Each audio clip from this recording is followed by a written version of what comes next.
bonjour, bienvenue à toutes et à tous. Bienvenue pour suivre ce webinaire dédié au plan d'égalité des genres dans Horizon Europe. Pour rappel, ce webinaire est enregistré pour une mise en ligne ultérieure. La présentation qui va vous être faite ce matin sera mise à disposition sur notre site et vous pourrez la retrouver directement et la télécharger.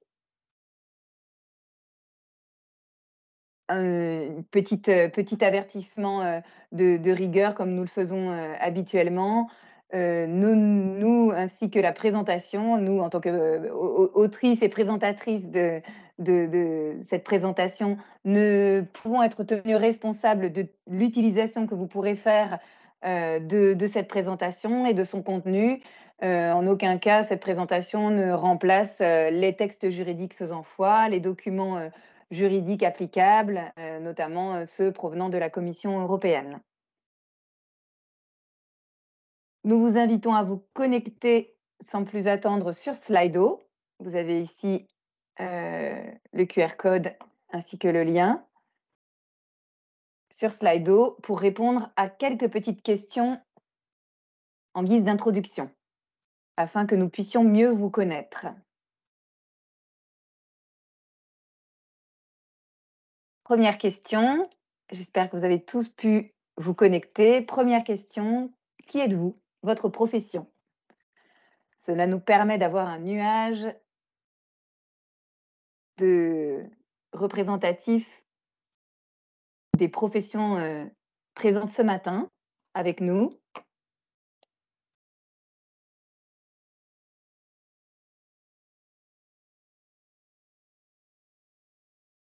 Le lien a été mis dans le fil de discussion de Teams.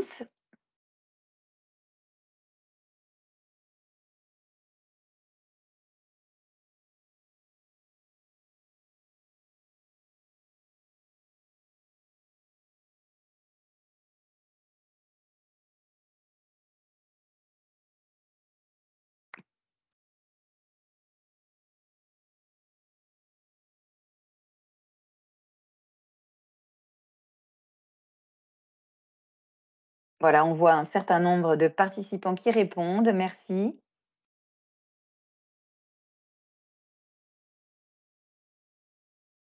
Je demande à ma collègue Ingrid si elle peut, de faire apparaître le nuage.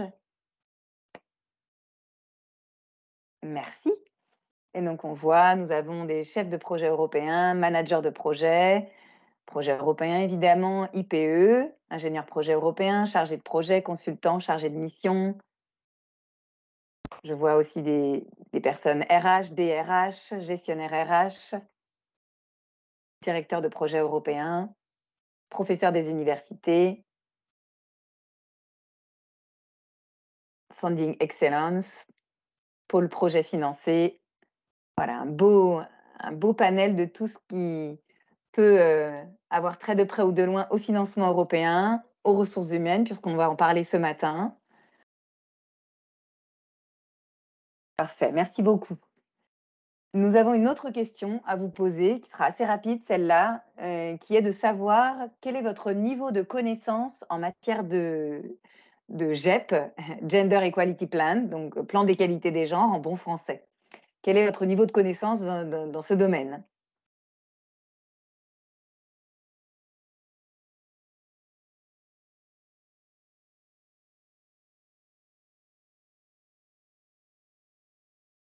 Voilà, ça oscille entre faible et moyen. Et puis un petit pourcentage considère que son niveau de connaissance est très bon, ce qui est très bien. C'est déjà ça. Nous espérons qu'à l'issue de ce webinaire, vous aurez fait lever votre niveau de connaissance en matière de GEP.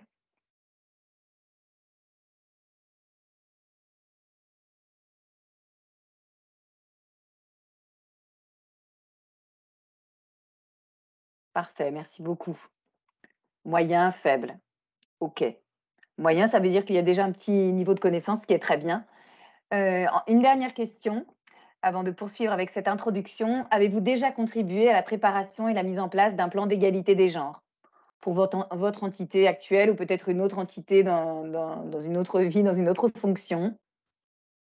Voilà, on voit qu'il y a une majorité de personnes qui n'a pas cette expérience.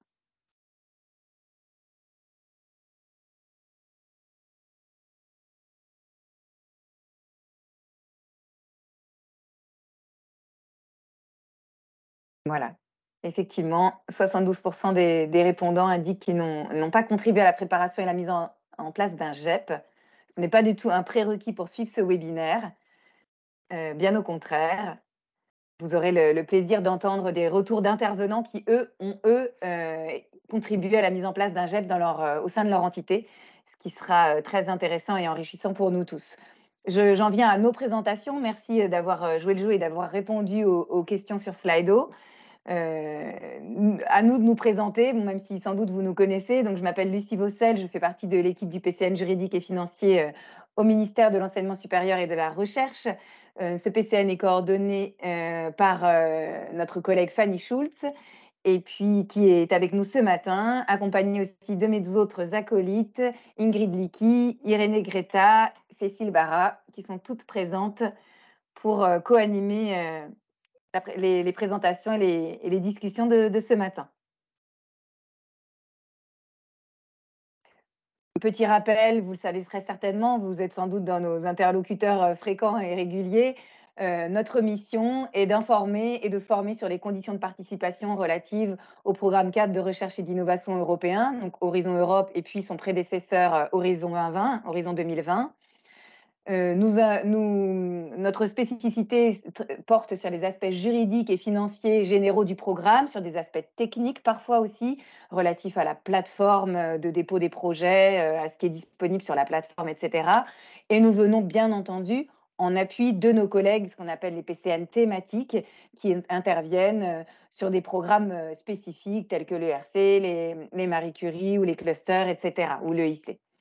Nous avons une hotline avec une adresse mail générique que vous connaissez certainement et qui vous permet de nous adresser vos questions auxquelles nous nous efforçons de répondre le plus rapidement possible. Vous pouvez suivre notre actualité. Nous publions des articles régulièrement sur le portail français dédié à Horizon Europe. Et sur ce portail, vous pouvez aussi retrouver tout un tas de documentation, des articles, effectivement, mais aussi des documents, des liens, des références qui pourront vous être utiles et que nous mettons à jour le plus régulièrement possible. Pardon. Cette introduction faite, merci Ingrid de passer la diapositive suivante. Merci beaucoup. Ce matin, voilà, juste pour vous présenter le contexte général, vous n'êtes pas sans le savoir, depuis un peu plus d'un an, certains participants, ceux qui souhaitent participer au programme Horizon Europe, ont l'obligation d'avoir un plan d'égalité de genre, ce qu'on appelle en anglais un Gender Equality Plan, afin de pouvoir bénéficier d'une subvention dans le cadre d'Horizon Europe. Donc, ce webinaire est spécifiquement dédié ce matin aux organismes pour lesquels ce plan d'égalité des genres est obligatoire. Je ne veux rien dévoiler de ce que diront mes collègues tout à l'heure. Vous verrez évidemment quels participants doivent fournir un GEP, quel type d'entité est soumise à cette exigence, quels sont les critères obligatoires imposés par la Commission européenne, quels sont ceux qu'elle recommande, qui ne sont pas obligatoires, mais qu'elle recommande fortement. Nous n'aborderons pas les aspects liés vraiment à la proposition, enfin au contenu de la proposition, au contenu des propositions de projet, je dirais. Donc nous ne parlerons pas de l'intégration du genre ou du sexe dans la rédaction de la partie excellence des propositions. Nous ne parlerons pas de l'équilibre des genres au sein des équipes de projet. Tous ces éléments qui sont parfois abordés lors des webinaires de la Commission européenne, nous ne les traiterons pas aujourd'hui. Mais vous verrez, à la fin du webinaire, nous vous donnerons toute une série de ressources d'autres webinaires, notamment ceux organisés par la Commission européenne, qui ont parfois abordé ces aspects-là. Donc, sans plus attendre, je vais laisser la parole à ma collègue Irénée Greta, qui va aborder les bases avec vous et vous poser le cadre de ce plan d'égalité des genres, ce que ça recouvre, etc., quelles sont les exigences de la Commission européenne. Nous aurons ensuite une table ronde qui sera animée par ma collègue Fanny Schulz et qui intégrera la participation l'intervention de personnes expérimentées qui ont mis en place des GEP au sein de leur entité. Et puis ensuite, nous aurons, nous l'espérons, si on tient bien le timing, nous aurons une session, au moins une bonne demi-heure dédiée à des questions et à des réponses que nous pourrons vous apporter à vos questions. Donc vos questions doivent être posées sur Slido, pas sur Teams, car nous n'y répondrons pas sur Teams. Donc je vous invite d'ores et déjà, au cours de la présentation, à nous écrire via Slido et nous aurons un temps pour vous répondre. Je laisse la parole à Irénée après cette introduction. Je vous remercie à tous. Bonne écoute.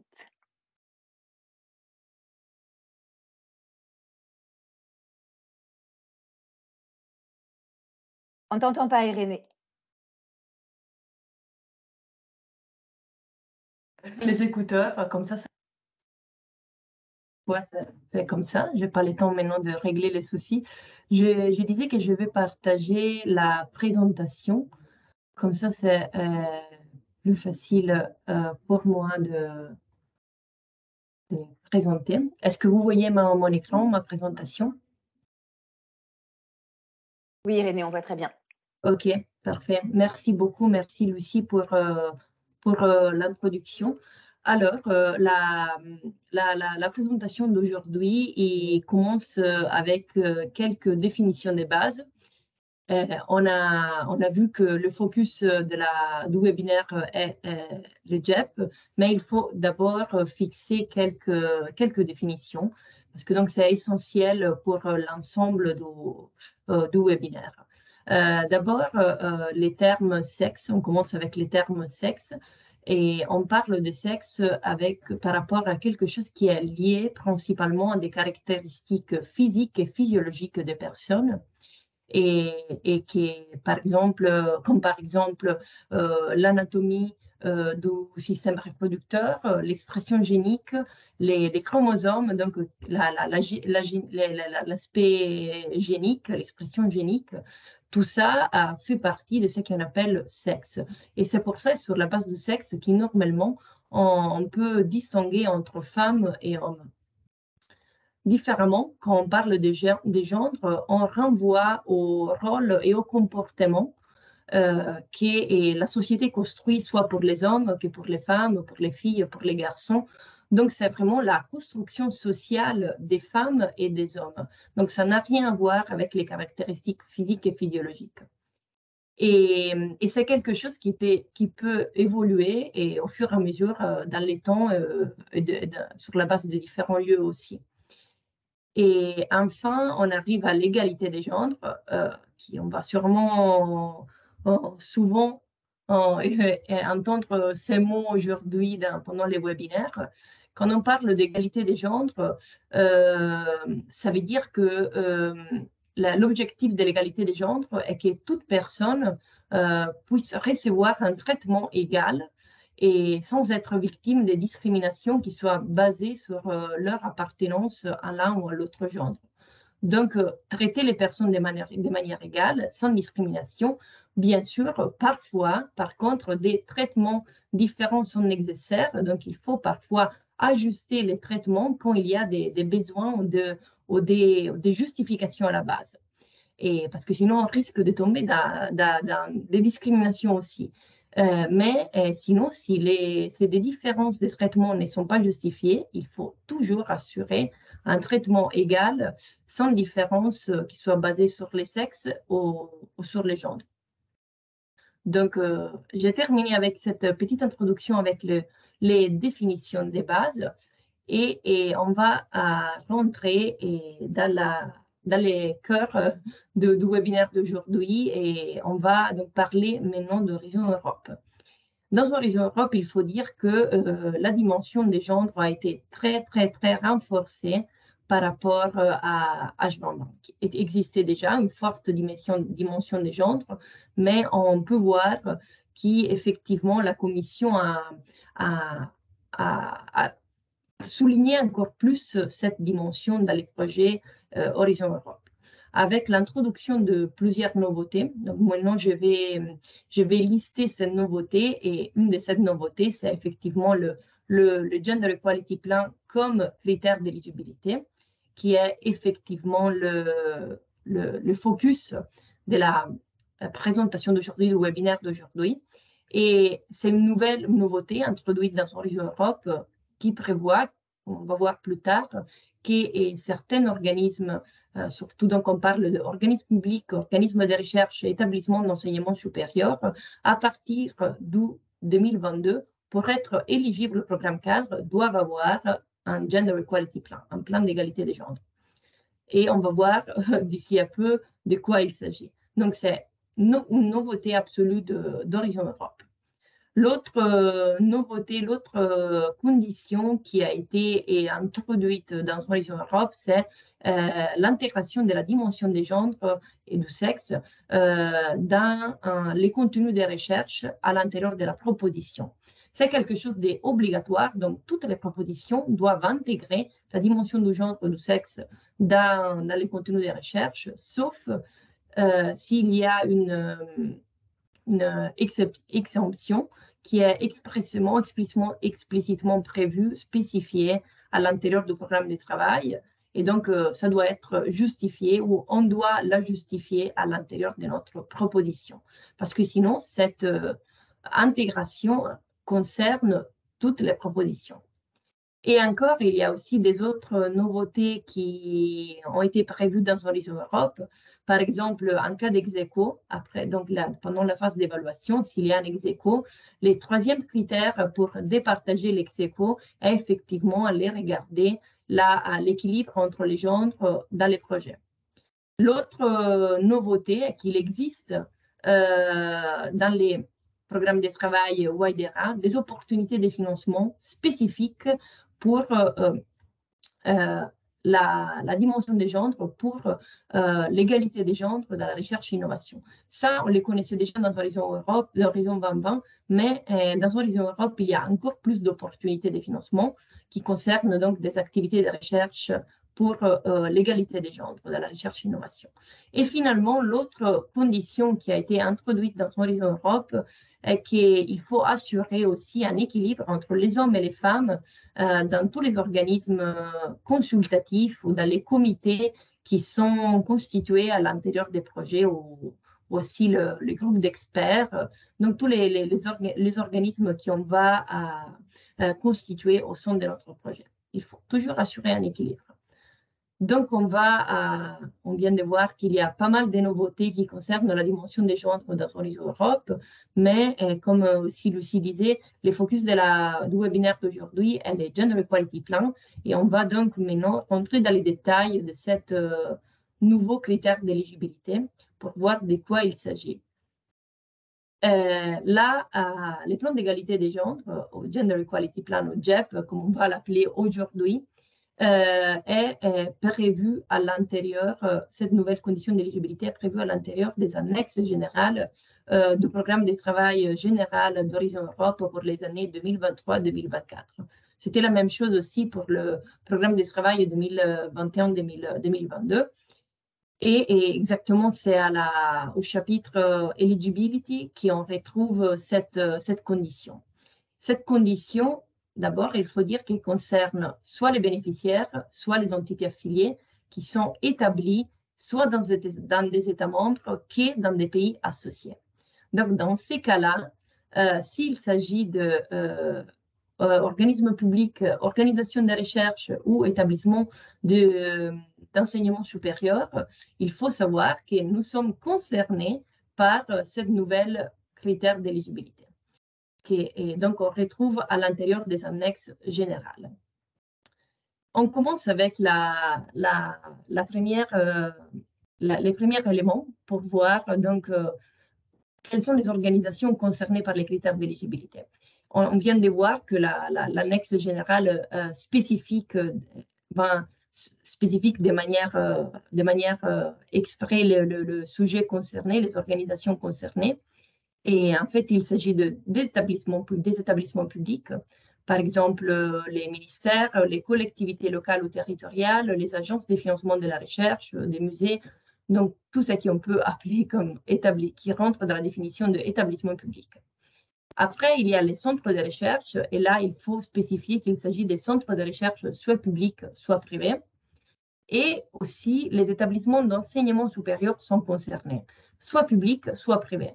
Donc, les trois types d'organisations sont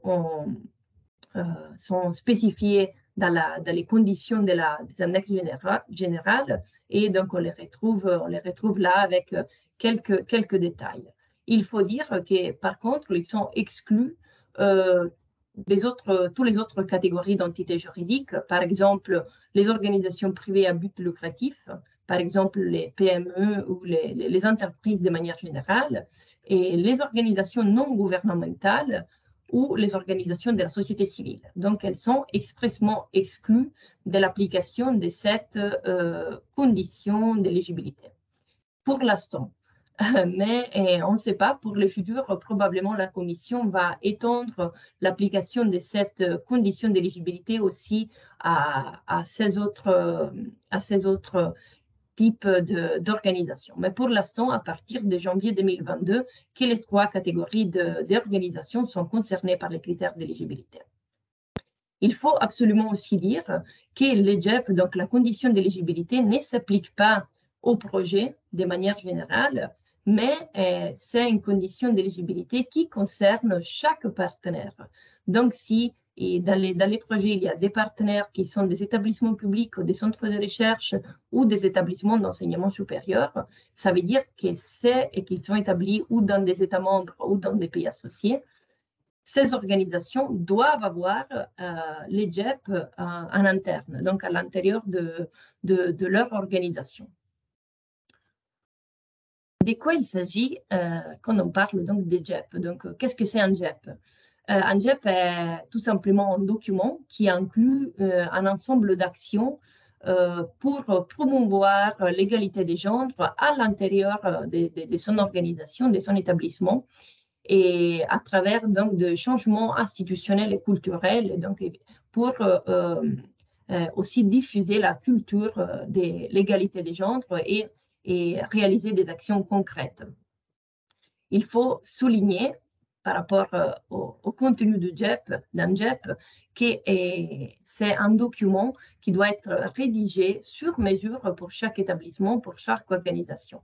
En fait, un GEP doit tenir compte des caractéristiques spécifiques de l'établissement et doit être lié à la mission de chaque organisation. Donc, ça veut dire qu'on doit vraiment adapter le document à notre établissement. Et il est bien de rédiger un GEP avec l'implication de tout le personnel, soit aussi donc le personnel qui travaille dans les ressources humaines, mais pas forcément, aussi les chercheurs, mais aussi les étudiants, par exemple, s'il s'agit des établissements d'enseignement supérieur ou des parties prenantes. Parce qu'effectivement, c'est quelque chose qui concerne tout le monde à l'intérieur de l'établissement. Et en ce qui concerne la condition d'éligibilité, les annexes générales prévoient qu'un GEP, pour être valable, et donc afin que la condition d'éligibilité soit satisfaite, il faut répondre à 4 conditions obligatoires qu'on va voir maintenant. Et aussi, il y a des suggestions, des recommandations par rapport au contenu du GEP. Et ça aussi, on va les voir maintenant. On commence avec les conditions obligatoires d'un GEP. Et il y a 4 conditions obligatoires, comme je disais. La première est qu'il doit s'agir d'un document public. Il doit s'agir d'un document public parce qu'il doit être publié sur les sites Internet de l'organisation. Il s'agit effectivement d'un document officiel signé par la haute direction de l'établissement et qui doit être communiqué et diffusé au maximum au sein de l'institution.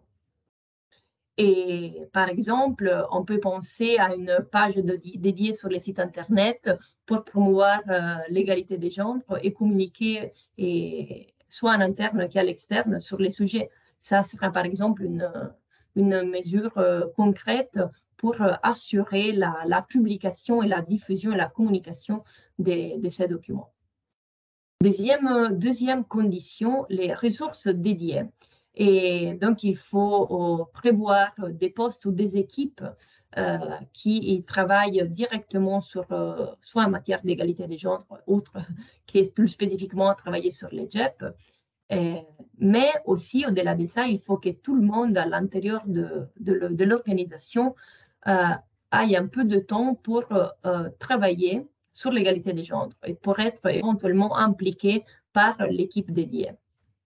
Par exemple, dans certains établissements, ils ont créé des unités ou des départements qui sont dédiés à l'égalité des genres, ou aussi on peut penser de créer un groupe de travail avec soit du personnel interne, mais avec des experts externes pour travailler sur la dimension des genres, en impliquant aussi au fur et à mesure des autres personnes qui travaillent dans l'organisation. Donc ça, c'est quelques exemples concrets pour réaliser effectivement et répondre à ces conditions. Troisième condition, collecte et suivi des données. Et collecte et suivi signifie donc collecter les données, les analyser et pour pouvoir effectivement avoir une idée de quelle est la situation à l'intérieur de notre organisation par rapport au sexe et au genre du personnel, bien sûr selon les différents rôles, et avoir donc une photographie de quel est effectivement l'état de l'art à l'intérieur de notre organisation. Une fois qu'on a collecté et analysé les données, ça c'est sûrement la phase de départ, on doit toujours assurer un suivi continu. Et en fait, la commission demande de réaliser des rapports annuels pour évaluer progressivement les améliorations, les progrès et les résultats qui ont été obtenus grâce donc à la mise en place du plan d'égalité des genres. Au niveau de mesures concrètes, on peut penser de créer par exemple un tool Excel pour assurer les suivis, donc avec toutes les différentes catégories qu'on veut analyser et assurer un suivi au fur et à mesure, donc un par an. Ou par exemple aussi réaliser, pas mal d'organisations ont réalisé un gender audit avant de démarrer l'élaboration d'un GEP. Donc ça sert vraiment les gender audits pour établir, pour vérifier quelle est la situation au moment zéro quand on va rédiger un GEP. Et dernière condition, la formation et capacity building. Donc il faut assurer la formation à l'intérieur de l'établissement pour vraiment engager toute l'organisation, assurer que tous les processus en interne soient donc réalisés sans discrimination basée sur les genres ou sur les sexes, et donc lutter aussi contre tous les préjugés qu'on peut avoir dans les organisations. Il faut donc assurer un processus de formation et sensibilisation continue et à long terme. Et il faut aussi penser que le processus de formation doit concerner tout le monde. Donc, pas que certaines catégories de personnel, mais vraiment à partir de la direction, ça doit concerner vraiment tous les types, tous les personnels dans l'établissement. Et des exemples concrets dans ces cas, par exemple, réaliser des parcours de formation thématique sur un sujet, par exemple, et à réaliser pour tout le monde, et qui sont vraiment spécifiques donc sur la base des différentes fonctions des personnes. Ou sinon, on peut penser de manière continue de communiquer et informer sur les questions de genre, vraiment pour sensibiliser. Les contenus recommandés par la commission sont 5, donc elles ne sont pas obligatoires, ce sont des recommandations, mais c'est bien de les prendre en considération pour s'inspirer dans l'écriture de notre GEP. Donc, d'abord, par exemple, l'équilibre entre vie professionnelle et culture organisationnelle. Et dans ces cas-là, on peut penser à des mesures comme les politiques sur les congés parentaux ou la flexibilité des horaires. Donc, ça rentre effectivement dans des mesures pour l'équilibre entre vie professionnelle et culture organisationnelle. Deuxième type de contenu recommandé, c'est l'équilibre des genres dans la leadership et la prise de décision. Et on peut imaginer donc des actions dans ces cas-là pour la progression des carrières, pour la transparence dans la prise de décision. Troisième type de contenu recommandé, c'est l'égalité des genres dans les recrutements et dans la progression des carrières. Donc aussi là, on peut bien imaginer par exemple la rédaction d'un guide pour les recrutements ou d'un code de conduite pour les ressources humaines pour réaliser les recrutements. Mais il faut aussi, par exemple, penser à assurer la publicité et la transparence dans les procédures de recrutement. Quatrième catégorie d'action, c'est intégrer la dimension des genres et les contenus de recherche, intégrer la dimension des genres dans les contenus de recherche et dans la formation. Donc, ça dépend effectivement des différents types d'activités qui sont réalisées. Mais il est bien, par exemple, chaque fois qu'un projet commence, de réaliser une évaluation sur l'impact des genres du projet afin de pouvoir adopter des mesures sur la base de cette évaluation. Cinquième, dernière catégorie des contenus recommandés, c'est la violence fondée sur les genres, y compris le harcèlement sexuel.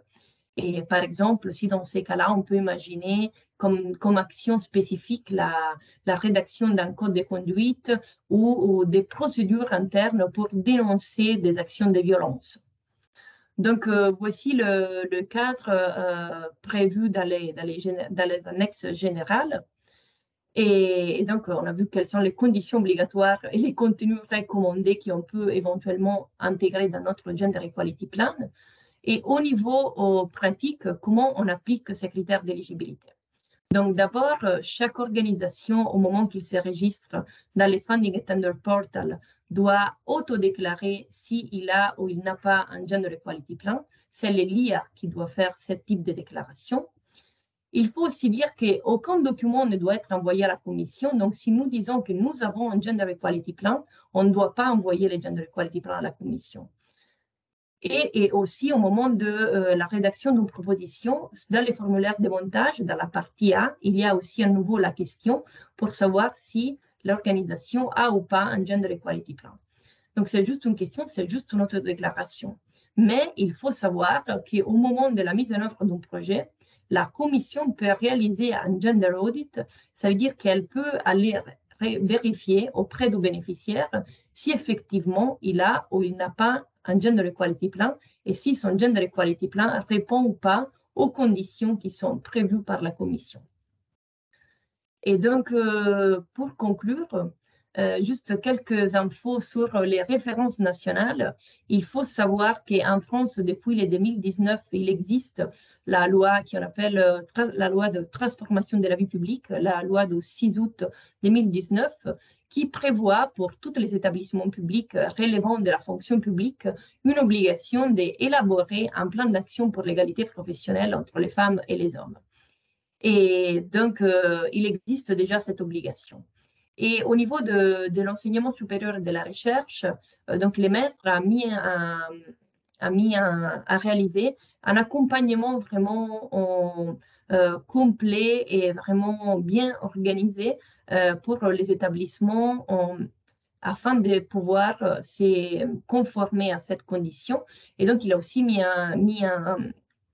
réalisé un plan d'action sur l'égalité professionnelle. Et cette plan d'action, donc, est possible de le consulter sur Internet. Et effectivement, grâce à cet accompagnement en constant que les maîtres ont mis en place, à partir d'octobre 2021, les 100% des établissements de l'enseignement supérieur et de la recherche ont remis leur plan. Bien sûr, même si nous avons un plan parce que nous sommes obligés par la loi française, il faut toujours vérifier d'être en lien avec les conditions qui sont prévues par la Commission et que je viens de mentionner. Finalement, en ce qui concerne les employeurs relevant du droit social privé, il n'y a pas la même obligation qui s'applique pour les établissements publics. Mais aussi pour les EPIC, même s'ils sont des établissements publics, ils ne relèvent pas de la loi du 6 août, donc ils ne sont pas concernés par l'obligation que je viens de mentionner au niveau national. Donc, pour tous les autres employeurs, il y a aussi des autres obligations qui sont prévues soit dans les codes du travail, mais aussi dans des autres normes professionnelles, soit les accords collectifs, soit les règles internes d'entreprise ou dans les groupes ou dans l'établissement, de manière plus spécifique. Et donc, j'ai terminé avec ma présentation. Je passe la parole à mes collègues. Je pense que c'est Lucie qui reprend la parole pour lancer la table ronde virtuelle. Merci beaucoup. Merci beaucoup, Irénée. Merci pour ces éléments précieux. Moi, je vais laisser la parole à ma collègue Fanny Schulz, qui va animer la table ronde et qui va vous présenter nos intervenants de ce jour, que nous remercions chaleureusement pour leur présence. Je te laisse le micro, Fanny. Merci, merci Lucie. Pardon. Je vais remettre peut-être mon casque. Petit souci de son, mais je pense que maintenant, ça être bon. J'espère qu'en tout cas, vous m'entendez bien. C'est le plus important. Alors effectivement, donc maintenant, on va passer de la théorie avec la présentation qu'a fait ma collègue Irénée, que je remercie, et on va passer donc à une table ronde donc, virtuelle, hein, on est en webinaire. Donc je vais vous présenter effectivement les participants de cette table ronde que j'invite, parce que normalement, je vous ai tous donné les droits à allumer vos caméras.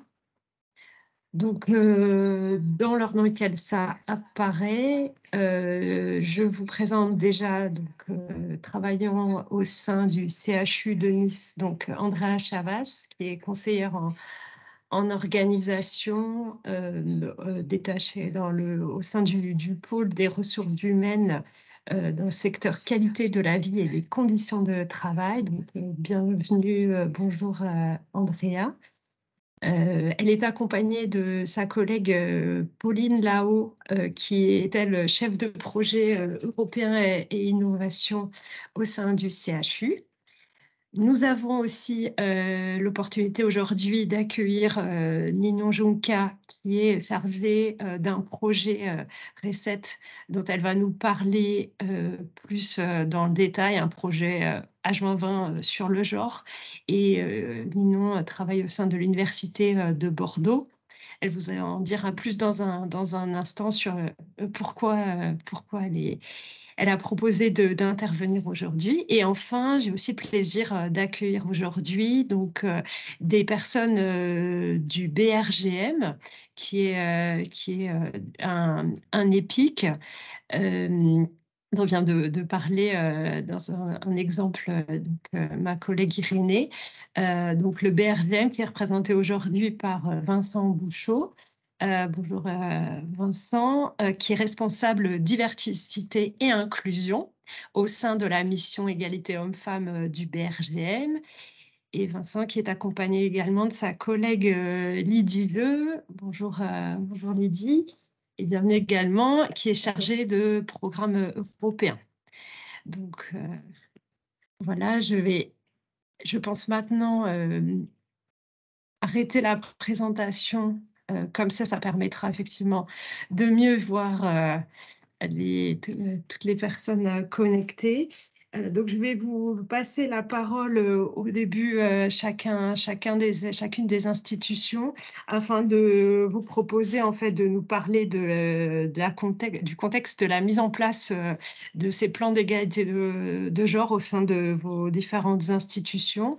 Je ne sais pas qui veut commencer et se lancer. C'est toujours plus délicat quand on est le premier. Est-ce que Andrea voulait démarrer l'exercice? Alors, je vous vois parler, mais je ne vous entends pas. Je pense que vous m'entendez? Très bien. Oui, parfait. Bonjour, Andrea. Bonjour. Alors moi, je suis arrivée au sein du CHU il y a 2 ans. Donc, j'ai repris, il y avait déjà un plan d'égalité professionnelle qui avait été fait en 2018. Donc, on n'est pas parti de rien. Cependant, on a tout bêtement repris les axes qui sont écrits dans l'article pour la fonction publique, qui sont rémunération, égalité des chances dans la carrière, conciliation vie pro, vie perso et dispositif de signalement.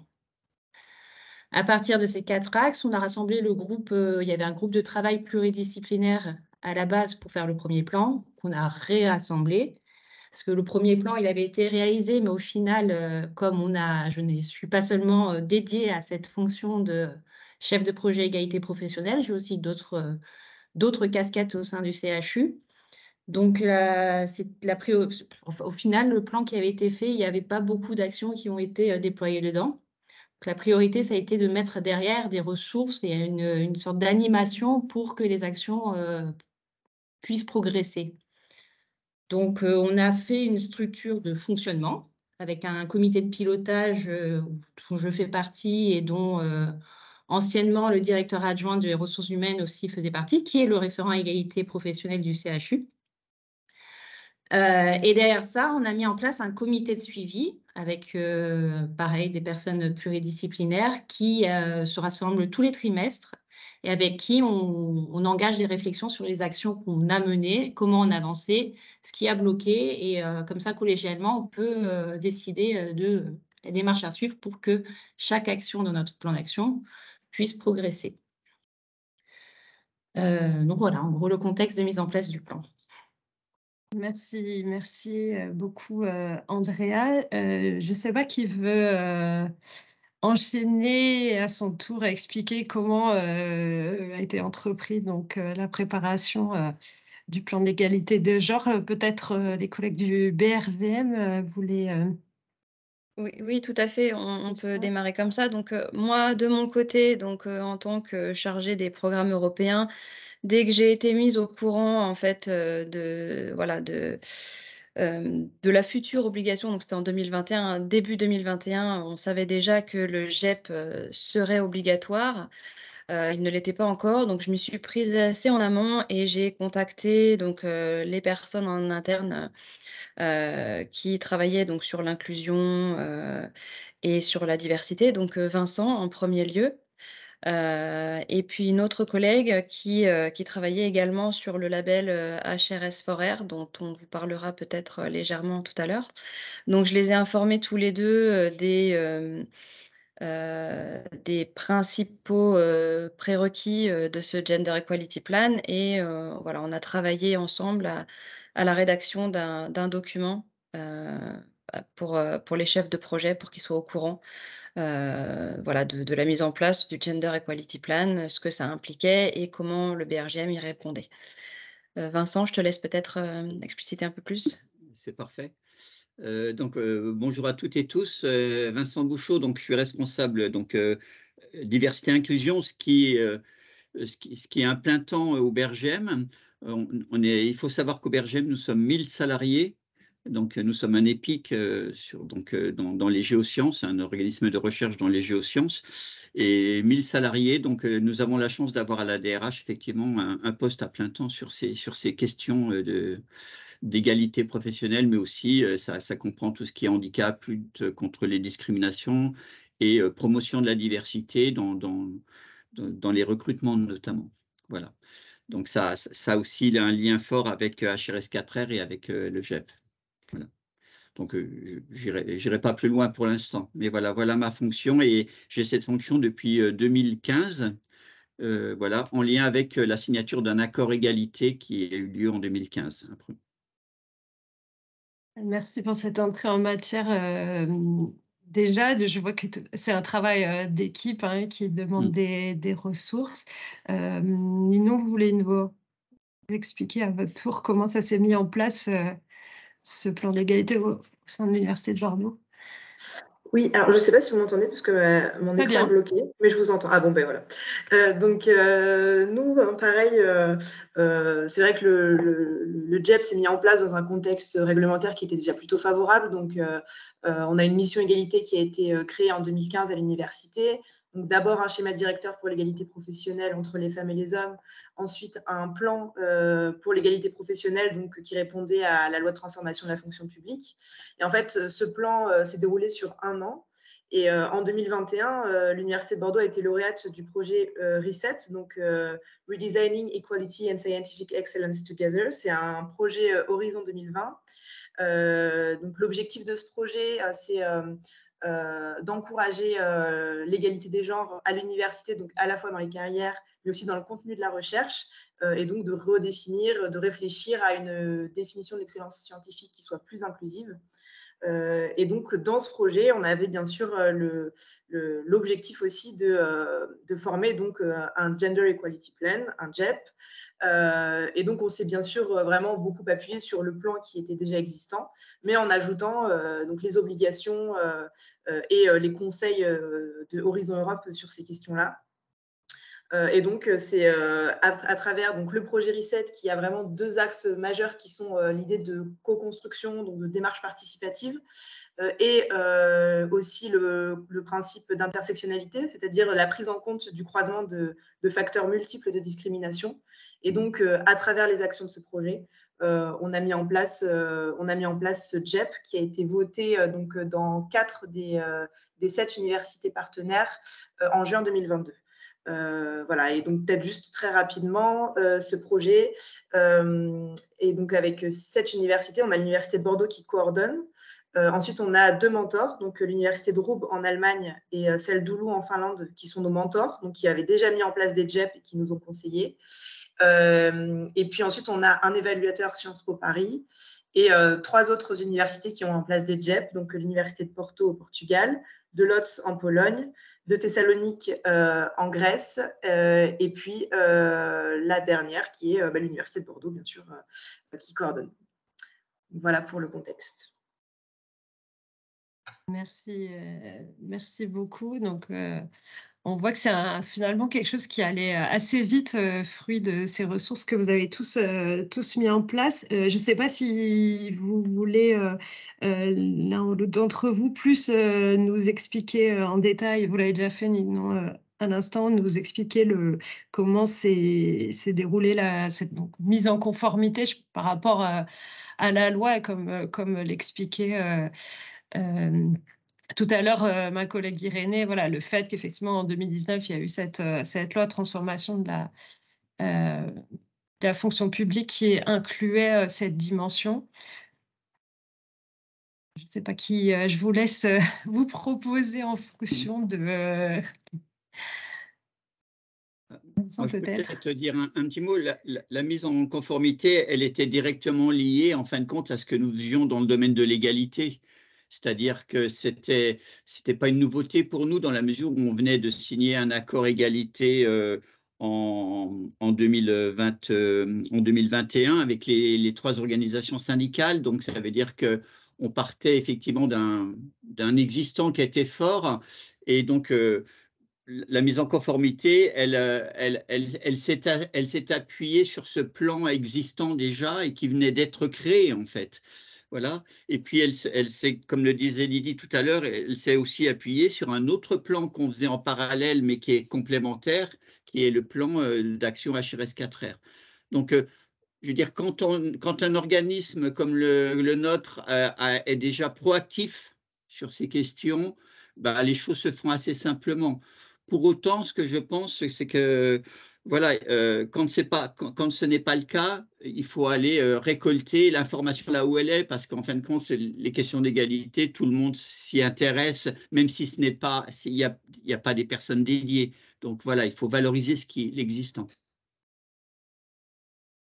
Merci Vincent. Je vois qu'Andrea voulait ajouter quelque chose sur ce point, je vous en prie. Oui, un peu de la même manière, on avait déjà pas mal de choses qui étaient faites à l'origine, dès 2018. Il y a aussi pas mal de choses qui sont faites, mais pas mises en valeur. On a fait un état des lieux des projets, puisqu'on a aussi une structure très complexe avec beaucoup de projets et beaucoup d'interlocuteurs. Donc, c'était un peu de mettre de la communication, rassembler les projets qui étaient liés à l'égalité professionnelle, les formuler dans ce sens-là et les valoriser en fait. Ça s'est fait plutôt facilement au final, la mise en conformité, parce qu'il y a déjà des choses qui existent. La prochaine question que nous avons, est-ce que les entités qui ne seraient pas concernées par l'obligation, mais qui disposent d'un GEP, ont intérêt à l'indiquer et comment? Alors, c'est une très bonne question et vous l'avez dit, Vincent, tout à l'heure, effectivement, il ne faut pas forcément attendre la loi et l'obligation pour mettre en œuvre, être moteur en la matière. Et est-ce que ça peut être valorisé? À mon sens, non. Non, parce que ce n'est pas une condition. Si vous n'avez pas la condition d'éligibilité qui s'applique à vous, vous n'avez pas besoin de l'indiquer. Et ce n'est pas quelque chose qui sera noté, en fait. C'est une condition d'éligibilité. Je sais que par le passé,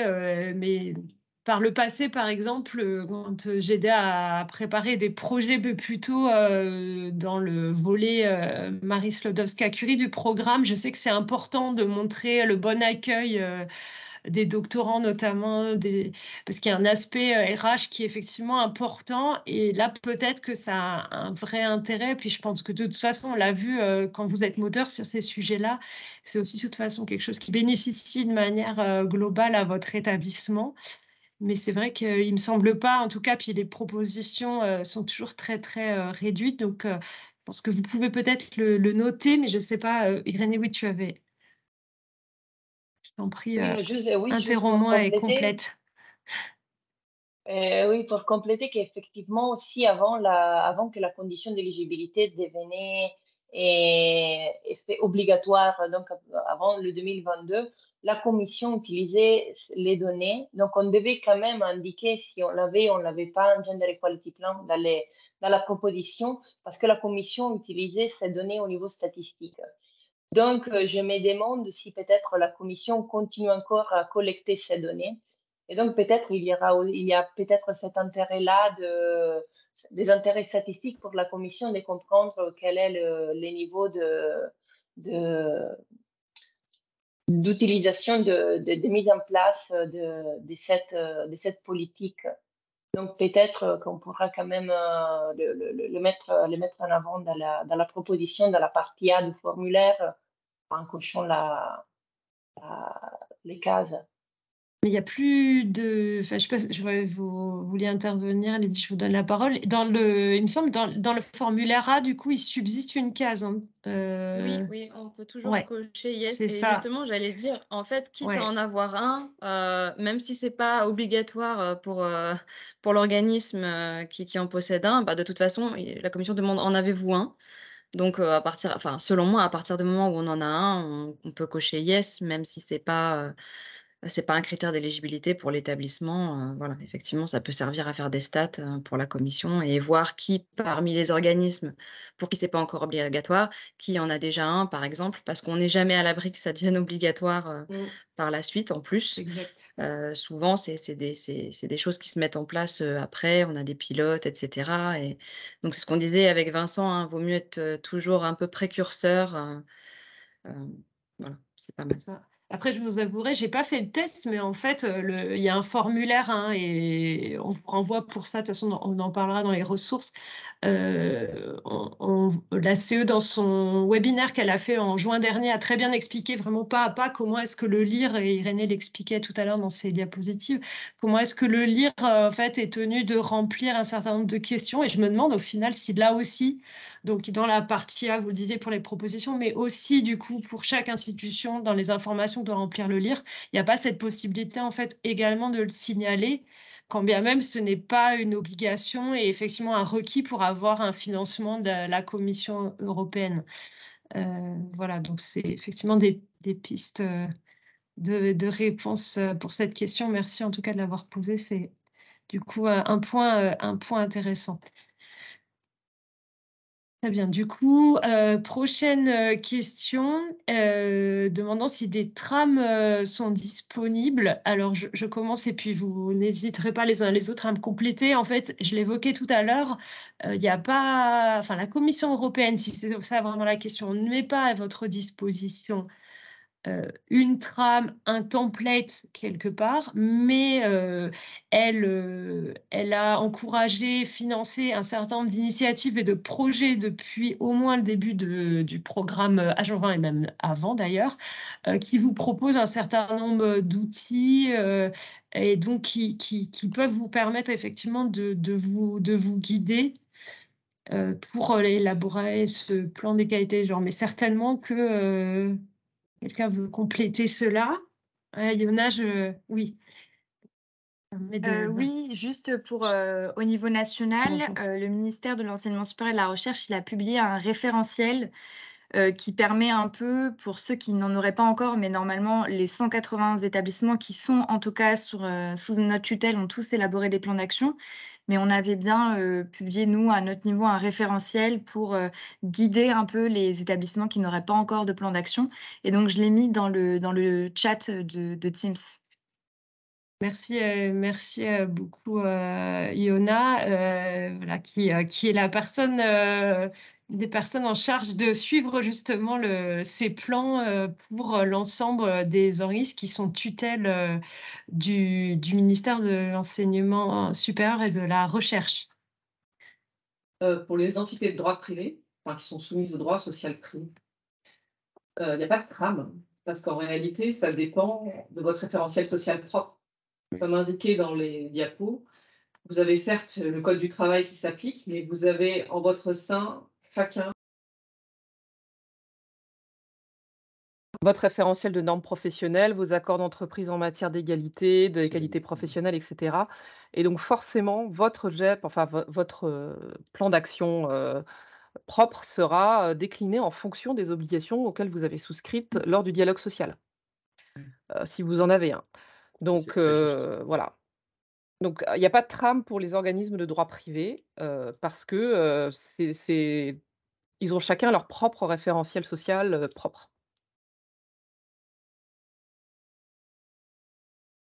C'est pour ça qu'on a souhaité, nous, faire une notice explicative, voilà, qui réunissait l'ensemble des critères pour devenir éligible, et en mettant les liens pour chaque critère, là où on note, on pouvait avoir l'information, et Oui, une merci. information qui est partagée. Et j'ai vu que aussi, merci Vincent et merci Ninon, parce que elle vient, Ninon, de mettre dans le chat également, pour illustrer ce que j'expliquais, la référence d'un projet en particulier qui peut aussi bien vous aider, vous donner des exemples à utiliser si vous partez de zéro, je dirais. Et je vois que Irénée, tu voulais rajouter aussi quelque chose. Oui, qu'en fait, c'était un peu un lien avec ce que Ninon a mis dans les chats. Il y a pas mal de projets qui ont développé des outils. Il y a des checklists, il y a des schémas à suivre, il y a des tableaux. Il y a pas mal d'outils. Je vais je mets une liste des projets, je vais les mettre dans les chats. Comme ça, vous pourrez les regarder sur les sites internet. Il y a des guides aussi, au-delà de du guide, excusez-moi, développé déjà par la Commission. Mais c'est vrai qu'un modèle développé par la Commission n'existe pas parce que la Commission insiste sur le fait que les JEP doivent être établis ad hoc pour chaque organisation, pour chaque établissement. En effet, merci Irénée. Du coup, là, et puis de toute façon, toutes ces ressources, on vous le dira, on collectera ce qui manquait, et puis on les rajoutera dans les slides de la version finale qui est, je rappelle, Lucie le disait tout à l'heure, qui seront disponibles sur la page de l'événement comme toujours. La question suivante, c'est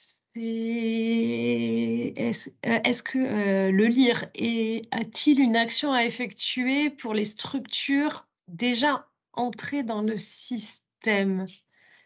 Oui, c'est ce que j'expliquais tout à l'heure. Donc effectivement, quand vous avez votre organisme qui est enregistré dans le registre des participants et donc techniquement dans le portail des offres et des financements, je l'évoquais pour la question précédente, celle d'avant, je me souviens plus. Donc effectivement, le LIR doit maintenant déclarer, répondre en fait à un questionnaire avec un certain nombre de questions qui se suivent dans les informations de l'organisation. Donc, si vous ne l'avez pas fait, et je sais que la CE avait constaté qu'il y avait un certain nombre d'organismes qui pourtant sont sous l'égide de l'obligation, et pourtant, Ils n'avaient pas encore fait ce travail, donc contactez votre LIR ou si vous êtes LIR vous-même, allez remplir ces informations sur le portail. Et pour rappel, du coup, on vous remettra le lien, on l'a prévu dans les ressources. Le webinaire de la Commission européenne du 23 juin 2022 explique vraiment pas à pas, et donc vous pouvez télécharger les diapositives, comment accéder à ce formulaire et comment le compléter.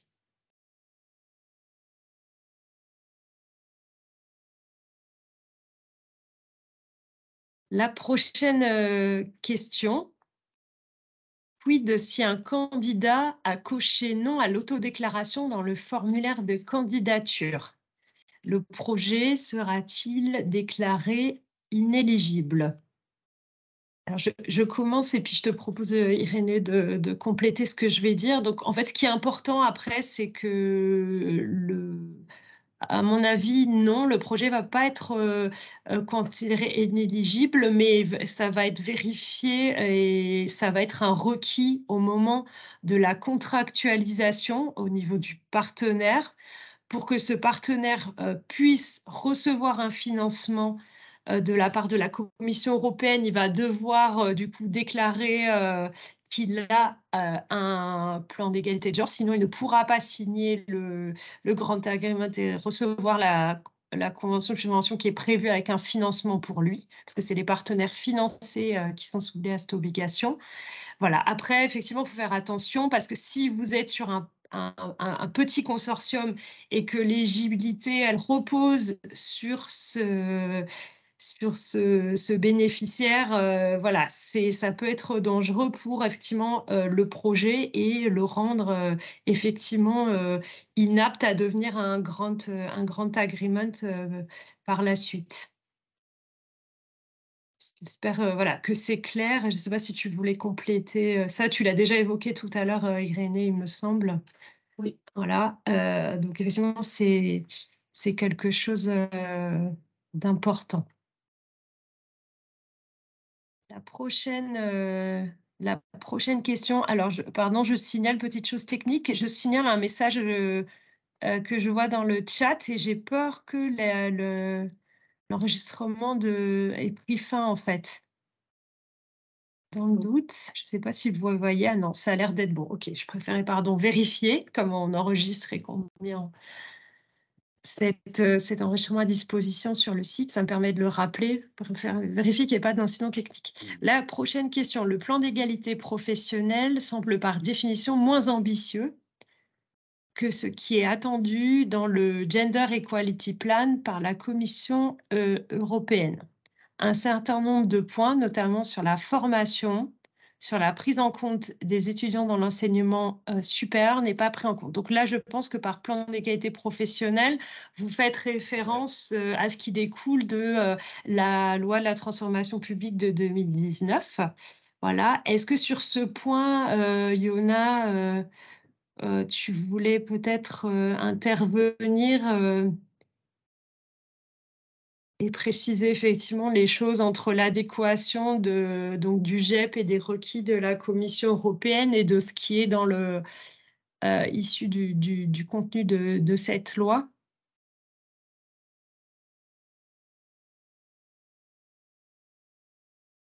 Sinon, je ne sais pas si ma collègue Yona est connectée, est toujours avec nous à cette heure-ci. Je ne sais pas si sur ce point-là, quelqu'un d'autre voulait intervenir et compléter et tenter une réponse. Oui, vas-y, je t'en prie. Je souligne une chose que j'avais dit déjà pendant la présentation, que c'est bien toujours de vérifier, même si vous avez un plan d'égalité professionnelle sur la base de la loi sur la transformation de la fonction publique, c'est bien toujours de vérifier que ces plans soient en ligne avec les conditions de la Commission. Parce que, oui, pas forcément on est dans les mêmes contextes. Donc, oui, on est un peu plus tranquille en étant que la loi existe pour les établissements publics, mais il faut quand même réaliser cette vérification. Après, je laisse Yona, si elle est là, dire quelque chose plus peut-être sur la loi et sur les plans d'égalité professionnelle. Notre collègue, je crois qu'elle est plus connectée avec nous.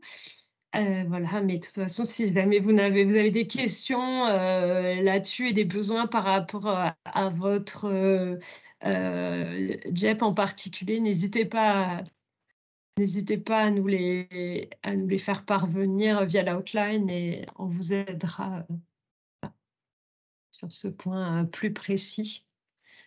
Sachant que ça dépend de l'existant, hein. Là, pour le coup, c'est de la mise en œuvre de mesures concrètes au sein de chacun. Donc, ça dépend de ce que vous avez, de la composition de vos personnes, etc. Donc, Oui, je suis d'accord. Nous, dans notre plan égalité professionnelle, bien sûr, on a des fonctions, enfin des actions de formation. Donc, ça dépend de ce qu'on met dans notre plan égalité professionnelle. Effectivement, d'où le fait qu'il n'y ait pas une trame qui soit figée. Et comme vous le disiez aussi tout à l'heure pendant vos témoignages, c'est qu'en fait, on se rend compte souvent quand on démarre ce travail qu'en fait, il y a déjà un certain nombre de choses qui ont déjà été faites et pas forcément bien valorisées. Du coup, je passe à la question suivante. Donc, quid des projets qui ont des partenaires tant publics que privés? Est-ce qu'il est recommandé aux entités privées d'avoir eux aussi un plan d'égalité, plutôt comme un facteur d'évaluation que comme critère d'éligibilité? Alors, moi, je commencerai par vous répondre. Attention, ne confondez pas les choses. Donc, le GEP, c'est quelque chose du coup d'obligatoire, donc elle l'a dit tout à l'heure, ma collègue Irénée, pour les institutions publiques, mais également pour les institutions privées qui ont une mission d'enseignement supérieur ou qui font de la recherche, des organismes de recherche privés. Après, on le disait, effectivement, ça peut être, même si c'est pas obligatoire, une bonne pratique de s'y mettre, parce qu'on ne sait pas, hein, mais c'est quelque chose qui est à l'horizon plus ou moins, mais qui est tout à fait plausible qu'un jour ça devienne obligatoire également pour les entreprises du privé. Mais attention à ne pas confondre les choses, parce que d'ailleurs c'est même le cas de certains experts évaluateurs qui ont été rappelés à l'ordre par les services de la Commission européenne, c'est que le GEP n'est pas quelque chose qui est regardé par les experts évaluateurs. C'est un critère d'éligibilité qui est regardé par la Commission européenne avant même que les évaluations commencent. Donc, c'est deux choses bien distinctes et à ne pas confondre, même si évidemment elles sont liées, puisque on le disait ce matin en introduction, il faut prendre en compte effectivement la dimension de genre, mais aussi de sexe dans l'écriture maintenant de vos projets. Voilà, et l'étudier dans vos projets si cela a un intérêt. Je ne sais pas si quelqu'un veut compléter cette réponse, mais il y a plusieurs niveaux. Après, je dirais qu'en fait, pardon. Allez-y. Vas-y, Lydie.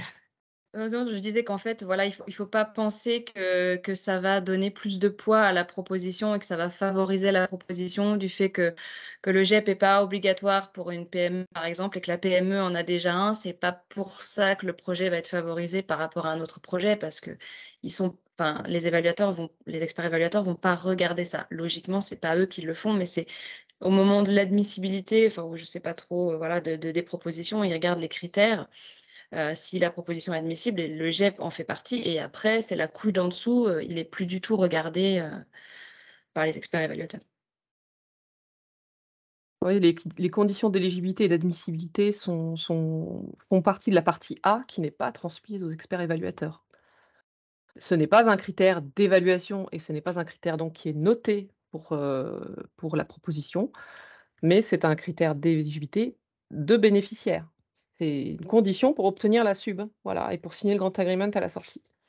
Voilà. Après, si vous l'avez déjà parce que vous respectez la loi nationale, c'est déjà très bien. Vous y êtes obligé de toute façon.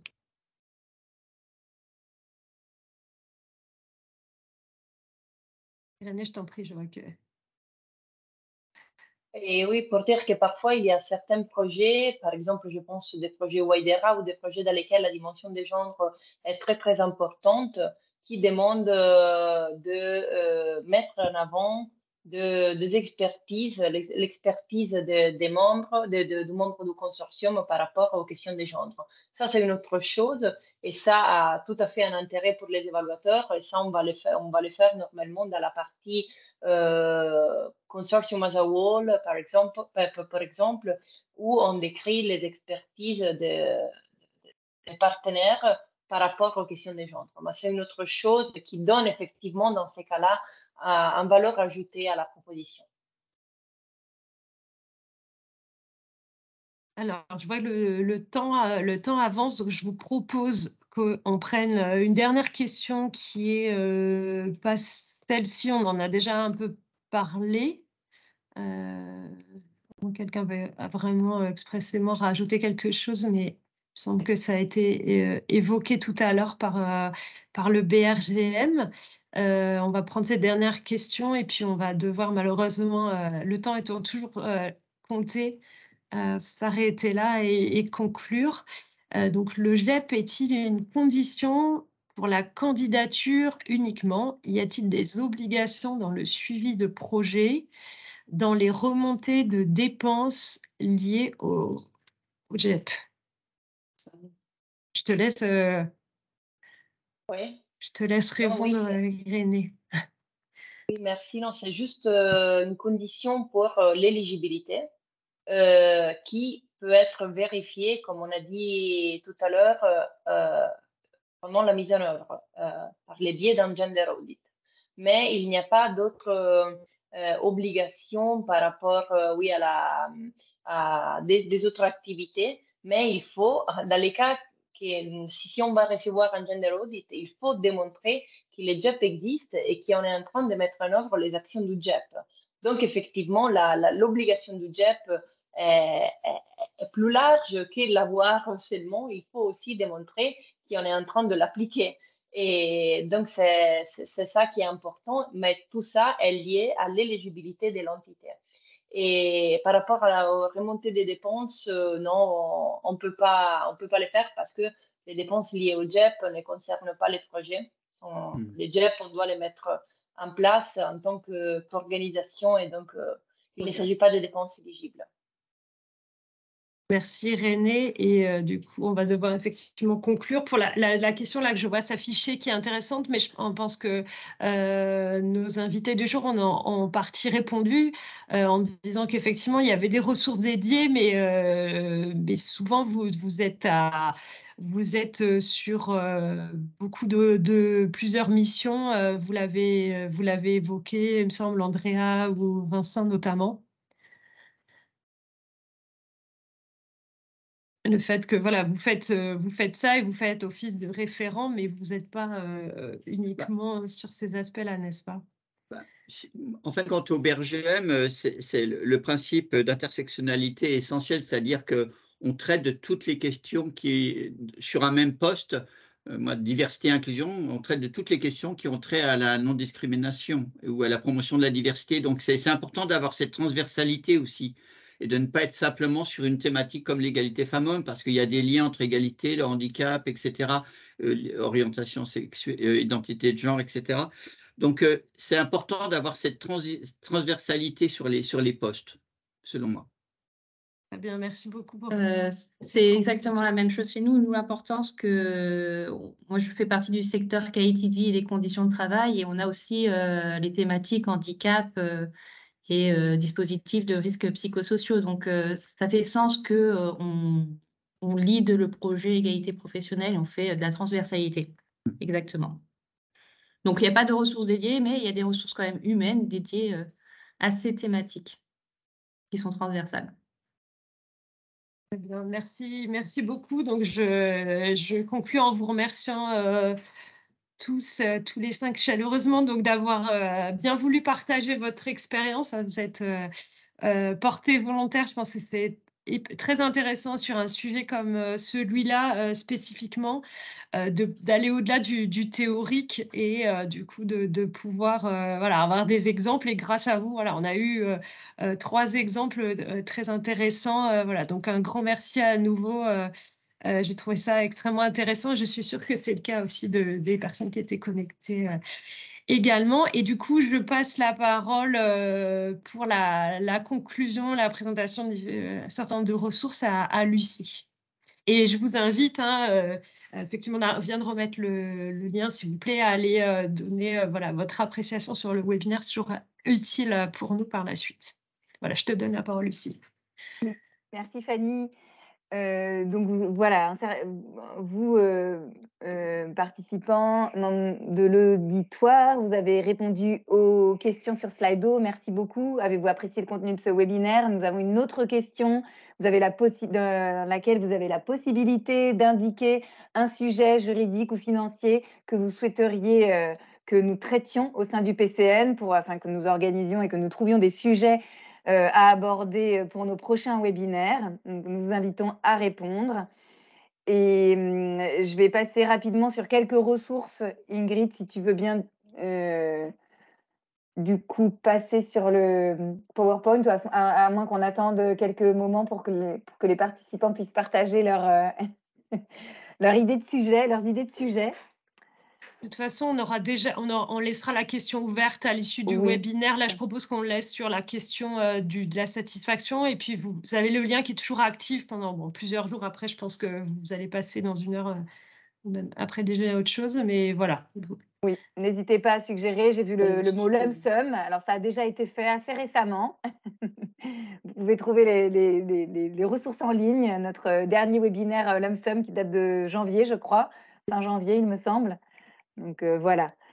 Par rapport aux ressources utiles, vous verrez dans la présentation que vous avons mis à disposition certaines ressources. Ingrid, est-ce que tu crois que tu peux passer sur... Voilà, génial, merci beaucoup.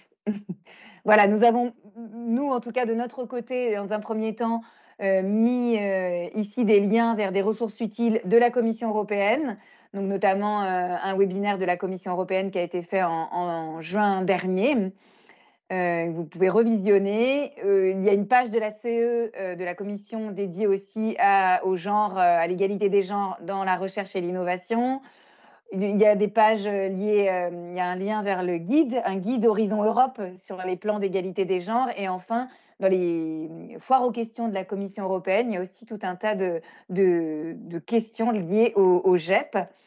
D'un autre côté, nous avons mis en plus des ressources PCN avec des liens vers 2 webinaires. Un premier webinaire qui avait eu lieu au moment du lancement du programme Horizon Europe, avec une intervention de la collègue de la Commission européenne en charge de cette question-là au sein de la DG RTD. Vous pouvez aussi revisionner ce webinaire. Et bien entendu, dès que nous aurons traité les aspects post-production, comme on dit, vous pourrez revisionner ce webinaire à loisir. Il sera mis à disposition sur notre site.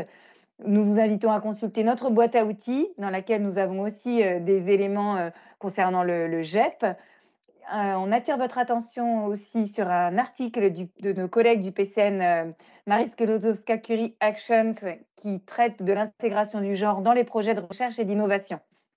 Enfin, je le redis, ça a été dit au cours de la matinée, il y a un certain nombre de ressources qui ont été nommées par nos intervenants du jour et un certain nombre de ressources qui ont été mises en lien sur le fil de conversation de cet échange.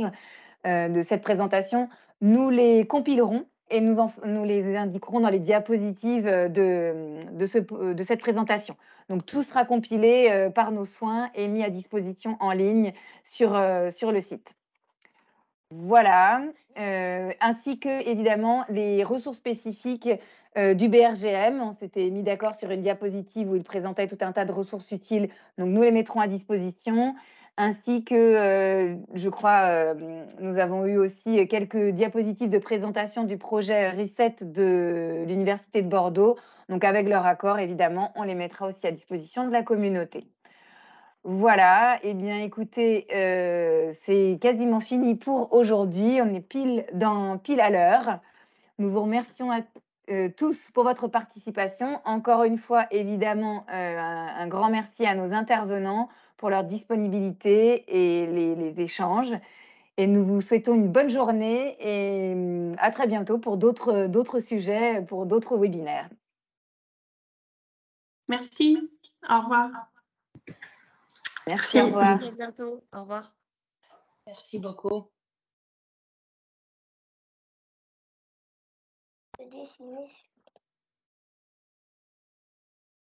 Dessiner sur ça. Bon après-midi. Dessiner sur ça.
La prochaine question que nous avons, est-ce que les entités qui ne seraient pas concernées par l'obligation, mais qui disposent d'un GEP, ont intérêt à l'indiquer et comment? Alors, c'est une très bonne question et vous l'avez dit, Vincent, tout à l'heure, effectivement, il ne faut pas forcément attendre la loi et l'obligation pour mettre en œuvre, être moteur en la matière. Et est-ce que ça peut être valorisé? À mon sens, non. Non, parce que ce n'est pas une condition. Si vous n'avez pas la condition d'éligibilité qui s'applique à vous, vous n'avez pas besoin de l'indiquer. Et ce n'est pas quelque chose qui sera noté, en fait. C'est une condition d'éligibilité. Je sais que par le passé, mais par le passé, par exemple, quand j'aidais à préparer des projets plutôt dans le volet Marie Sklodowska-Curie du programme, je sais que c'est important de montrer le bon accueil des doctorants notamment, parce qu'il y a un aspect RH qui est effectivement important. Et là, peut-être que ça a un vrai intérêt. Puis je pense que de toute façon, on l'a vu quand vous êtes moteur sur ces sujets-là, c'est aussi de toute façon quelque chose qui bénéficie de manière globale à votre établissement. Mais c'est vrai qu'il ne me semble pas, en tout cas, puis les propositions sont toujours très, très réduites. Donc, je pense que vous pouvez peut-être le noter, mais je ne sais pas, Irénée, oui, tu avais... Je t'en prie, juste pour interromps-moi et compléter. complète. Oui, pour compléter qu'effectivement aussi avant que la condition d'éligibilité devenait effet obligatoire, donc avant le 2022, la commission utilisait les données. Donc, on devait quand même indiquer si on l'avait pas un gender equality plan dans la proposition, parce que la commission utilisait ces données au niveau statistique.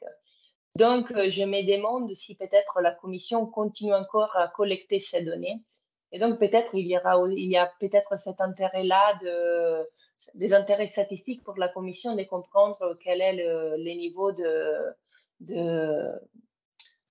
d'utilisation, de mise en place de cette politique. Donc, peut-être qu'on pourra quand même le mettre en avant dans la proposition, dans la partie A du formulaire, en cochant les cases. Mais il n'y a plus de... Enfin, je sais pas, vous vouliez intervenir, Lydie, je vous donne la parole. Il me semble, dans le formulaire A, du coup, il subsiste une case. Hein. Oui, on peut toujours cocher yes. C'est Et ça. justement, j'allais dire, en fait, quitte à en avoir un, même si c'est pas obligatoire pour l'organisme qui en possède un, bah, de toute façon, la commission demande en avez-vous un? Donc, selon moi, à partir du moment où on en a un, on peut cocher yes, même si c'est pas un critère d'éligibilité pour l'établissement. Voilà, effectivement, ça peut servir à faire des stats pour la commission et voir qui, parmi les organismes pour qui c'est pas encore obligatoire, qui en a déjà un, par exemple, parce qu'on n'est jamais à l'abri que ça devienne obligatoire par la suite, en plus. Exact. Souvent, c'est des choses qui se mettent en place après, on a des pilotes, etc. Et donc, c'est ce qu'on disait avec Vincent, hein, vaut mieux être toujours un peu précurseur. Voilà, c'est pas mal. Ça. Après, je vous avouerai, j'ai pas fait le test, mais en fait, il y a un formulaire hein, et on vous renvoie pour ça. De toute façon, on en parlera dans les ressources. La CE, dans son webinaire qu'elle a fait en juin dernier, a très bien expliqué vraiment pas à pas comment est-ce que le lire, et Irénée l'expliquait tout à l'heure dans ses diapositives, comment est-ce que le lire en fait est tenu de remplir un certain nombre de questions. Et je me demande au final si là aussi, donc dans la partie A, vous le disiez pour les propositions, mais aussi du coup pour chaque institution, dans les informations que doit remplir le lire, il n'y a pas cette possibilité en fait également de le signaler, quand bien même ce n'est pas une obligation et effectivement un requis pour avoir un financement de la Commission européenne. Voilà, donc c'est effectivement des pistes de réponse pour cette question. Merci en tout cas de l'avoir posée, c'est du coup un point intéressant. Très bien. Du coup, prochaine question, demandant si des trams sont disponibles. Alors, je commence et puis vous n'hésiterez pas les uns les autres à me compléter. En fait, je l'évoquais tout à l'heure, il n'y a pas, enfin, la Commission européenne, si c'est ça vraiment la question, ne met pas à votre disposition une trame, un template quelque part, mais elle a encouragé, financé un certain nombre d'initiatives et de projets depuis au moins le début du programme Agent 20 et même avant d'ailleurs, qui vous proposent un certain nombre d'outils et donc qui peuvent vous permettre effectivement de vous guider pour élaborer ce plan d'égalité de genre. Mais certainement que quelqu'un veut compléter cela? Yona, oui. Oui, juste pour au niveau national, le ministère de l'Enseignement supérieur et de la Recherche, il a publié un référentiel qui permet un peu, pour ceux qui n'en auraient pas encore, mais normalement, les 180 établissements qui sont en tout cas sous notre tutelle ont tous élaboré des plans d'action. Mais on avait bien publié, nous, à notre niveau, un référentiel pour guider un peu les établissements qui n'auraient pas encore de plan d'action. Et donc, je l'ai mis dans le chat de Teams. Merci, merci beaucoup, Iona, voilà, qui est la personne, des personnes en charge de suivre justement ces plans pour l'ensemble des organismes qui sont tutelles du ministère de l'Enseignement supérieur et de la Recherche. Pour les entités de droit privé, enfin, qui sont soumises au droit social privé, il n'y a pas de trame, parce qu'en réalité, ça dépend de votre référentiel social propre. Comme indiqué dans les diapos, vous avez certes le code du travail qui s'applique, mais vous avez en votre sein chacun votre référentiel de normes professionnelles, vos accords d'entreprise en matière d'égalité, d'égalité professionnelle, etc. Et donc forcément, votre GEP, enfin votre plan d'action propre sera décliné en fonction des obligations auxquelles vous avez souscrites lors du dialogue social, si vous en avez un. Donc voilà. Donc, il n'y a pas de trame pour les organismes de droit privé parce que ils ont chacun leur propre référentiel social propre.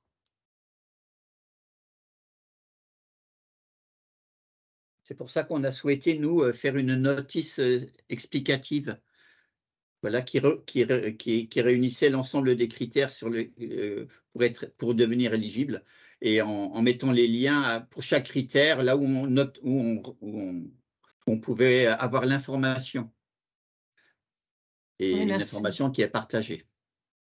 Et j'ai vu que aussi, merci Vincent et merci Ninon, parce que elle vient, Ninon, de mettre dans le chat également, pour illustrer ce que j'expliquais, la référence d'un projet en particulier qui peut aussi bien vous aider, vous donner des exemples à utiliser si vous partez de zéro, je dirais. Et je vois que Irénée, tu voulais rajouter aussi quelque chose.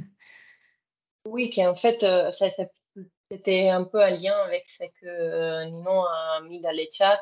Il y a pas mal de projets qui ont développé des outils. Il y a des checklists, il y a des schémas à suivre, il y a des tableaux. Il y a pas mal d'outils. Je vais une liste de projets, je vais les mettre dans les chats. Comme ça, vous pourrez les regarder sur les sites internet. Il y a des guides aussi, au-delà de du guide, excusez-moi, développé déjà par la Commission. Mais c'est vrai qu'un modèle développé par la Commission n'existe pas parce que la Commission insiste sur le fait que les JEP doivent être établis ad hoc pour chaque organisation, pour chaque établissement.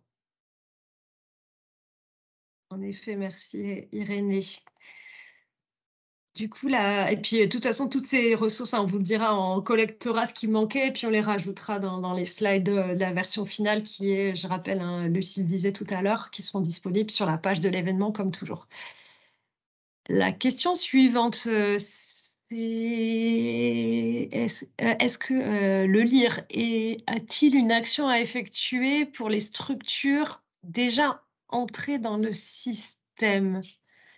Oui, c'est ce que j'expliquais tout à l'heure. Donc effectivement, quand vous avez votre organisme qui est enregistré dans le registre des participants et donc techniquement dans le portail des offres et des financements, je l'évoquais pour la question précédente ou celle d'avant, je me souviens plus. Donc effectivement, le LIR doit maintenant déclarer, répondre en fait à un questionnaire avec un certain nombre de questions qui se suivent dans les informations de l'organisation. Donc, si vous ne l'avez pas fait, et je sais que la CE avait constaté qu'il y avait un certain nombre d'organismes qui pourtant sont sous l'égide de l'obligation et pourtant, ils n'avaient pas encore fait ce travail. Donc, contactez votre LIR ou si vous êtes LIR vous-même, allez remplir ces informations sur le portail. Et pour rappel, du coup, on vous remettra le lien, on l'a prévu dans les ressources, le webinaire de la Commission européenne du 23 juin 2022 explique vraiment pas à pas, et donc vous pouvez télécharger les diapositives, comment accéder à ce formulaire et comment le compléter.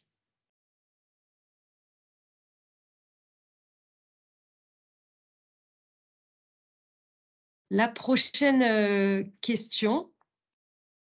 Quid si un candidat a coché non à l'autodéclaration dans le formulaire de candidature? Le projet sera-t-il déclaré inéligible?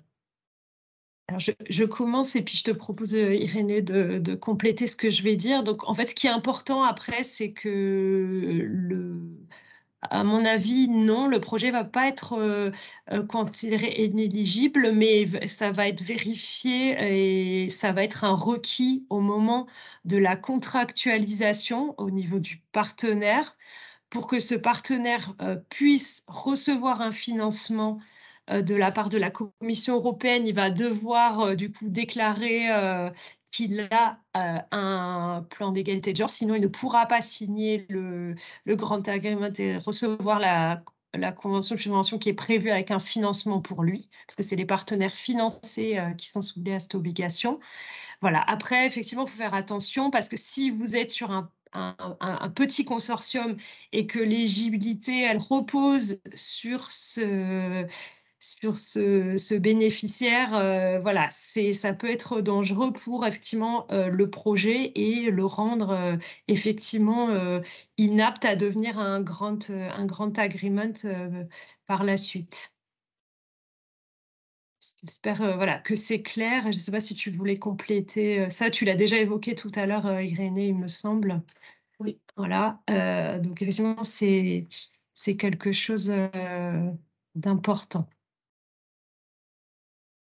La prochaine question. Alors, pardon, je signale petite chose technique. Je signale un message que je vois dans le chat et j'ai peur que l'enregistrement ait pris fin, en fait.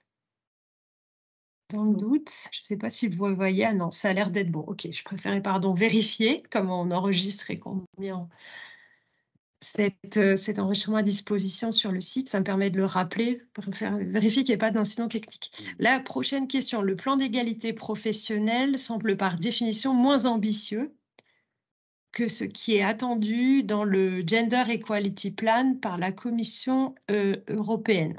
Un certain nombre de points, notamment sur la formation, sur la prise en compte des étudiants dans l'enseignement supérieur, n'est pas pris en compte. Donc là, je pense que par plan d'égalité professionnelle, vous faites référence à ce qui découle de la loi de la transformation publique de 2019.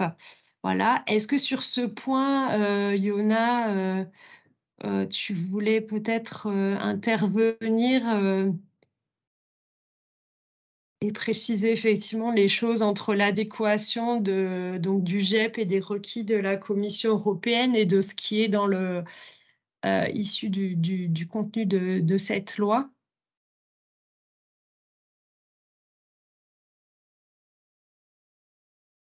Sinon, je ne sais pas si ma collègue Yona est connectée, est toujours avec nous à cette heure-ci. Je ne sais pas si sur ce point-là, quelqu'un d'autre voulait intervenir et compléter et tenter une réponse. Oui, vas-y, je t'en prie. Juste, je souligne une chose que j'avais dit déjà pendant la présentation, que c'est bien toujours de vérifier, même si vous avez un plan d'égalité professionnelle sur la base de la loi sur la transformation de la fonction publique, c'est bien toujours de vérifier que ces plans soient en ligne avec les conditions de la Commission. Parce que, oui, pas forcément on est dans les mêmes contextes. Donc, oui, on est un peu plus tranquille en étant que la loi existe pour les établissements publics, mais il faut quand même réaliser cette vérification. Après, je laisse Yona, si elle est là, dire quelque chose plus peut-être sur la loi et sur les plans d'égalité professionnelle. Notre collègue, je crois qu'elle est plus connectée avec nous. Voilà, mais de toute façon, si jamais vous avez des questions là-dessus et des besoins par rapport à votre GEP en particulier, n'hésitez pas à nous les faire parvenir via l'outline et on vous aidera sur ce point plus précis. Sachant que ça dépend de l'existant. Hein. Là, pour le coup, c'est de la mise en œuvre de mesures concrètes au sein de chacun. Donc, ça dépend de ce que vous avez, de la composition de vos personnes, etc. Donc, Oui, je suis d'accord. Nous, Effectivement. dans notre plan égalité professionnelle, bien sûr, on a des fonctions, enfin des actions de formation. Donc, ça dépend de ce qu'on met dans notre plan égalité professionnelle. Effectivement, d'où le fait qu'il n'y ait pas une trame qui soit figée. Et comme vous le disiez aussi tout à l'heure pendant vos témoignages, c'est qu'en fait, on se rend compte souvent quand on démarre ce travail qu'en fait, il y a déjà un certain nombre de choses qui ont déjà été faites et pas forcément bien valorisées. Du coup, je passe à la question suivante. Donc, quid des projets qui ont des partenaires tant publics que privés? Est-ce qu'il est recommandé aux entités privées d'avoir eux aussi un plan d'égalité, plutôt comme un facteur d'évaluation que comme critère d'éligibilité? Alors, moi, je commencerai par vous répondre, attention, ne confondez pas les choses. Donc, le GEP, c'est quelque chose du coup d'obligatoire. Donc, elle l'a dit tout à l'heure, ma collègue Irénée, pour les institutions publiques, mais également pour les institutions privées qui ont une mission d'enseignement supérieur ou qui font de la recherche, les organismes de recherche privés. Après, on le disait, effectivement, ça peut être, même si c'est pas obligatoire, une bonne pratique de s'y mettre, parce qu'on ne sait pas, mais c'est quelque chose qui est à l'horizon plus ou moins, mais qui est tout à fait plausible qu'un jour ça devienne obligatoire également pour les entreprises du privé. Mais attention à ne pas confondre les choses, parce que d'ailleurs c'est même le cas de certains experts évaluateurs qui ont été rappelés à l'ordre par les services de la Commission européenne, c'est que le GEP n'est pas quelque chose qui est regardé par les experts évaluateurs. C'est un critère d'éligibilité qui est regardé par la Commission européenne avant même que les évaluations commencent. Donc, c'est deux choses bien distinctes et à ne pas confondre, même si évidemment elles sont liées, puisque on le disait ce matin en introduction, il faut prendre en compte effectivement la dimension de genre, mais aussi de sexe dans l'écriture maintenant de vos projets. Voilà, et l'étudier dans vos projets si cela a un intérêt. Je ne sais pas si quelqu'un veut compléter cette réponse, mais il y a plusieurs niveaux. Après, je dirais qu'en fait, pardon. Allez-y. Vas-y, Lydie. Non, je disais qu'en fait, voilà, il faut pas penser que ça va donner plus de poids à la proposition et que ça va favoriser la proposition du fait que le GEP n'est pas obligatoire pour une PME, par exemple, et que la PME en a déjà un. C'est pas pour ça que le projet va être favorisé par rapport à un autre projet, parce que les experts évaluateurs vont pas regarder ça. Logiquement, c'est pas eux qui le font, mais c'est au moment de l'admissibilité, je sais pas trop, des propositions, ils regardent les critères. Si la proposition est admissible, et le GEP en fait partie, et après, c'est la couche d'en dessous, il n'est plus du tout regardé par les experts évaluateurs. Oui, les conditions d'éligibilité et d'admissibilité font partie de la partie A qui n'est pas transmise aux experts évaluateurs. Ce n'est pas un critère d'évaluation et ce n'est pas un critère donc qui est noté pour la proposition, mais c'est un critère d'éligibilité de bénéficiaire. C'est une condition pour obtenir la sub, voilà, et pour signer le Grant Agreement à la sortie. Voilà. Après, si vous l'avez déjà parce que vous respectez la loi nationale, c'est déjà très bien. Vous y êtes obligé de toute façon.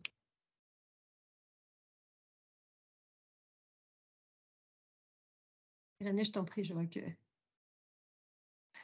Et oui, pour dire que parfois, il y a certains projets, par exemple, je pense des projets WIDERA ou des projets dans lesquels la dimension des genres est très, très importante, qui demandent de mettre en avant des expertises, l'expertise des membres, du membre du consortium par rapport aux questions des genres.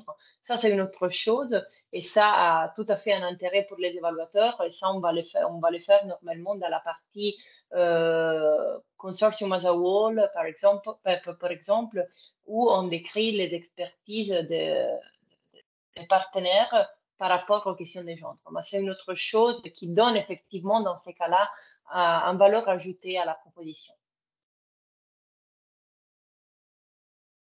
Alors, je vois que le temps avance, donc je vous propose qu'on prenne une dernière question qui est pas celle-ci, on en a déjà un peu parlé. Quelqu'un a vraiment expressément rajouté quelque chose, mais il me semble que ça a été évoqué tout à l'heure par le BRGM. On va prendre ces dernières questions et puis on va devoir malheureusement, le temps étant toujours compté, s'arrêter là et conclure. Donc le GEP est-il une condition pour la candidature uniquement? Y a-t-il des obligations dans le suivi de projet, dans les remontées de dépenses liées au GEP? Je te laisse, Oui. je te laisse répondre, Irénée. Oui, merci. Non, c'est juste une condition pour l'éligibilité qui peut être vérifiée, comme on a dit tout à l'heure, pendant la mise en œuvre par les biais d'un gender audit. Mais il n'y a pas d'autres obligations par rapport, oui, à des autres activités. Mais il faut, dans les cas si on va recevoir un gender audit, il faut démontrer que le GEP existe et qu'on est en train de mettre en œuvre les actions du GEP. Donc, effectivement, l'obligation du GEP est plus large que l'avoir seulement. Il faut aussi démontrer qu'on est en train de l'appliquer. Et donc, c'est ça qui est important, mais tout ça est lié à l'éligibilité de l'entité. Et par rapport à la remontée des dépenses, non, on peut pas les faire parce que les dépenses liées au GEP ne concernent pas les projets.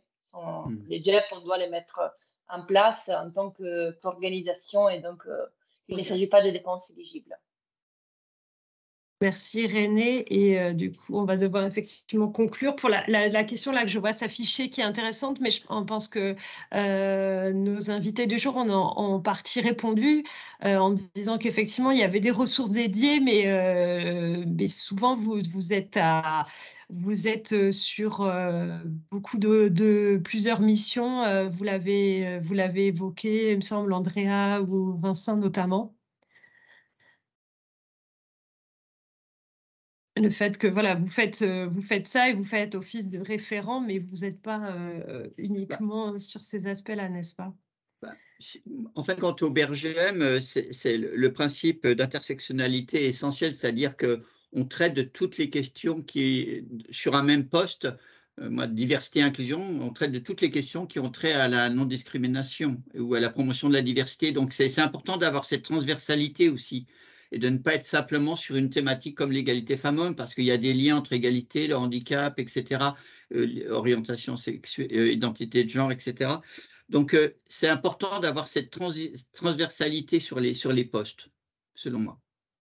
Très bien, merci beaucoup. C'est exactement la même chose chez nous. Nous, l'importance que moi, je fais partie du secteur qualité de vie et des conditions de travail, et on a aussi les thématiques handicap et dispositifs de risques psychosociaux. Donc, ça fait sens que on lead le projet égalité professionnelle et on fait de la transversalité. Exactement. Donc, il n'y a pas de ressources dédiées, mais il y a des ressources quand même humaines dédiées à ces thématiques qui sont transversales. Très bien, merci beaucoup. Donc, je conclue en vous remerciant tous les 5 chaleureusement d'avoir bien voulu partager votre expérience. Vous êtes portés volontaires. Je pense que c'est très intéressant sur un sujet comme celui-là spécifiquement, d'aller au-delà du théorique et du coup de pouvoir avoir des exemples. Et grâce à vous, on a eu 3 exemples très intéressants. Donc un grand merci à nouveau. J'ai trouvé ça extrêmement intéressant. Je suis sûre que c'est le cas aussi des personnes qui étaient connectées également. Et du coup, je passe la parole pour la conclusion, la présentation d'un certain nombre de ressources à Lucie. Et je vous invite, effectivement, on vient de remettre le lien, s'il vous plaît, à aller donner votre appréciation sur le webinaire, sera utile pour nous par la suite. Voilà, je te donne la parole, Lucie. Merci Fanny. Donc voilà, vous, participants de l'auditoire, vous avez répondu aux questions sur Slido. Merci beaucoup. Avez-vous apprécié le contenu de ce webinaire? Nous avons une autre question dans laquelle vous avez la possibilité d'indiquer un sujet juridique ou financier que vous souhaiteriez que nous traitions au sein du PCN afin que nous organisions et que nous trouvions des sujets à aborder pour nos prochains webinaires. Donc, nous vous invitons à répondre. Et je vais passer rapidement sur quelques ressources. Ingrid, si tu veux bien du coup passer sur le PowerPoint, de toute façon, à moins qu'on attende quelques moments pour que les participants puissent partager leurs idées de sujet. De toute façon, on laissera la question ouverte à l'issue du Oui. webinaire. Là, je propose qu'on laisse sur la question de la satisfaction. Et puis, vous avez le lien qui est toujours actif pendant plusieurs jours. Après, je pense que vous allez passer dans une heure après déjeuner à autre chose. Mais voilà. Oui, n'hésitez pas à suggérer. J'ai vu le mot lump sum. Alors, ça a déjà été fait assez récemment. Vous pouvez trouver les ressources en ligne. Notre dernier webinaire lump sum qui date de janvier, je crois. Fin janvier, il me semble. Donc, voilà. Par rapport aux ressources utiles, vous verrez dans la présentation que vous avons mis à disposition certaines ressources. Ingrid, est-ce que tu crois que tu peux passer sur... Voilà, génial, merci beaucoup. Voilà, nous, en tout cas, de notre côté, dans un premier temps, mis ici des liens vers des ressources utiles de la Commission européenne, donc notamment un webinaire de la Commission européenne qui a été fait en juin dernier. Vous pouvez revisionner. Il y a une page de la CE, de la Commission dédiée aussi au genre, à l'égalité des genres dans la recherche et l'innovation. Il y a des pages liées, il y a un lien vers un guide Horizon Europe sur les plans d'égalité des genres. Et enfin, dans les foires aux questions de la Commission européenne, il y a aussi tout un tas de questions liées au GEP. D'un autre côté, nous avons mis en plus des ressources PCN avec des liens vers 2 webinaires. Un premier webinaire qui avait eu lieu au moment du lancement du programme Horizon Europe, avec une intervention de la collègue de la Commission européenne en charge de cette question-là au sein de la DG RTD. Vous pouvez aussi revisionner ce webinaire. Et bien entendu, dès que nous aurons traité les aspects post-production, comme on dit, vous pourrez revisionner ce webinaire à loisir. Il sera mis à disposition sur notre site. Nous vous invitons à consulter notre boîte à outils, dans laquelle nous avons aussi des éléments concernant le GEP. On attire votre attention aussi sur un article de nos collègues du PCN, Marie Sklodowska-Curie Actions, qui traite de l'intégration du genre dans les projets de recherche et d'innovation.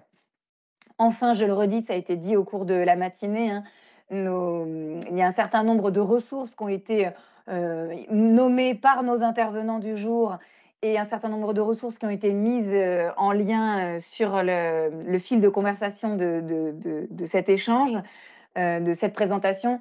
Nous les compilerons et nous les indiquerons dans les diapositives de cette présentation. Donc, tout sera compilé par nos soins et mis à disposition en ligne sur le site.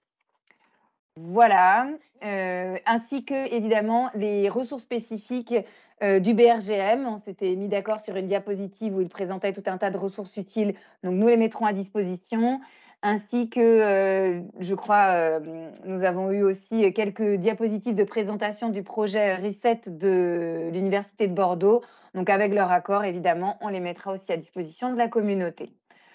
Voilà, eh bien, écoutez, c'est quasiment fini pour aujourd'hui. On est pile à l'heure.